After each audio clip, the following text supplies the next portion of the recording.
Tangisan Rasulullah, hati yang tak pernah berhenti mencintai umatnya.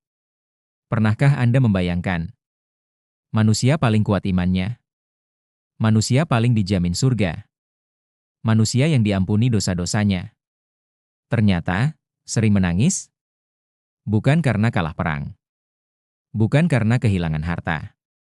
Bukan karena dihina. Tetapi karena takut kepada Allah.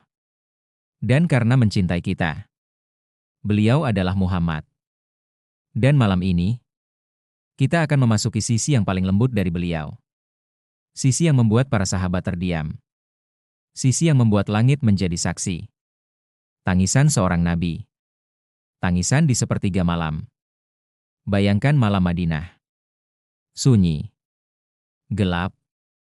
Semua terlelap. Namun di sebuah rumah sederhana, seorang manusia berdiri. Rasulullah mengangkat tangan. Membaca ayat-ayat Allah. Dan air mata mengalir. Suara dari dadanya terdengar seperti air mendidih di dalam bejana. Bukan karena sakit. Bukan karena lemah. Tetapi karena takut kepada Rabb-Nya. Padahal beliau maksum. Padahal beliau dijamin. Lalu bagaimana dengan kita? Beliau berdiri begitu lama hingga kedua kakinya bengkak. Ketika ditanya mengapa beliau beribadah sedemikian rupa padahal telah diampuni, beliau menjawab, "Tidakkah aku ingin menjadi hamba yang bersyukur?" Tangisan itu bukan tangisan ketakutan kosong. Itu tangisan cinta. Tangisan syukur. Tangisan kerinduan kepada Allah. Saat mendengar Al-Quran, suatu hari beliau berkata kepada seorang sahabat, "Bacakanlah Al-Quran untukku." Sahabat itu terkejut. "Wahai Rasulullah, bagaimana aku membacakan kepadamu, sedangkan kepadamu Al-Quran diturunkan?" Beliau menjawab, "Aku ingin mendengarnya dari orang lain." Lalu dibacakanlah surah An-Nisa. Hingga sampai pada ayat, "Maka bagaimana jika kami datangkan dari tiap-tiap umat seorang saksi, dan kami datangkan engkau sebagai saksi atas mereka?" Tiba-tiba Rasulullah berkata, "Cukup."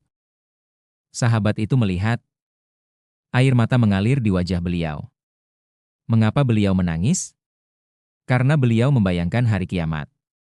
Beliau membayangkan menjadi saksi atas umatnya. Membayangkan siapa yang selamat. Siapa yang tersesat. Beliau menangis karena memikirkan kita. Tangisan saat gerhana. Ketika terjadi gerhana matahari, Rasulullah keluar dengan tergesa. Beliau sholat begitu panjang. Ruku begitu lama. Sujud begitu lama. Dan beliau menangis. Para sahabat belum pernah melihat sholat sepanjang itu. Beliau takut. Bukan takut kehilangan matahari.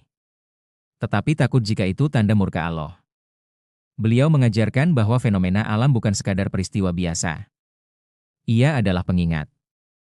Dan hati beliau selalu hidup. Tangisan di kuburan.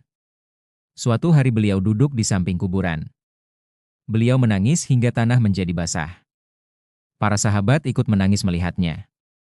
Beliau bukan hanya nabi yang tegas. Beliau adalah manusia dengan hati paling lembut. Ketika putranya Ibrahim wafat, beliau menggendongnya. Air mata jatuh. Beliau berkata, "Mata ini menangis dan hati ini bersedih, namun kami tidak berkata kecuali yang diridhai Allah." Itulah keseimbangan. Islam tidak melarang menangis. Islam melarang berputus asa. Tangisan Rasulullah adalah tangisan yang tetap tunduk. Tangisan karena umatnya. Inilah yang paling membuat hati bergetar.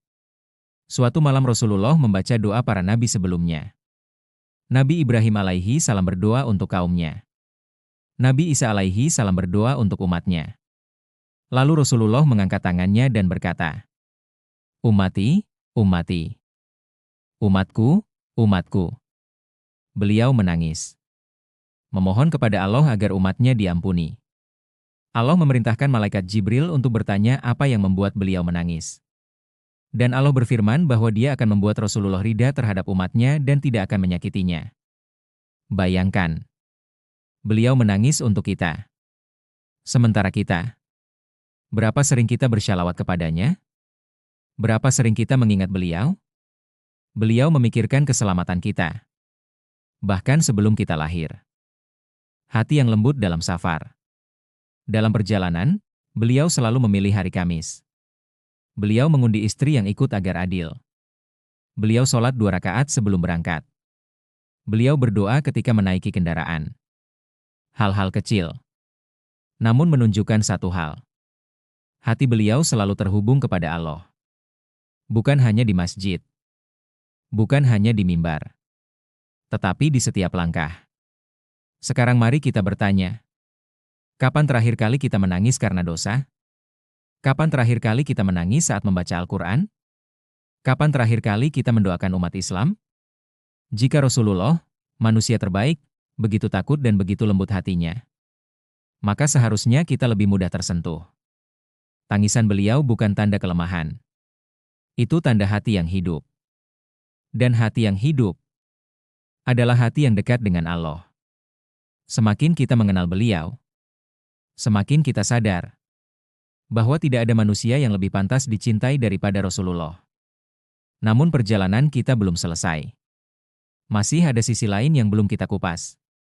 Nama-nama beliau, gelar-gelar beliau, kunyah beliau, makna-makna yang disebutkan dalam hadits dan Al-Quran.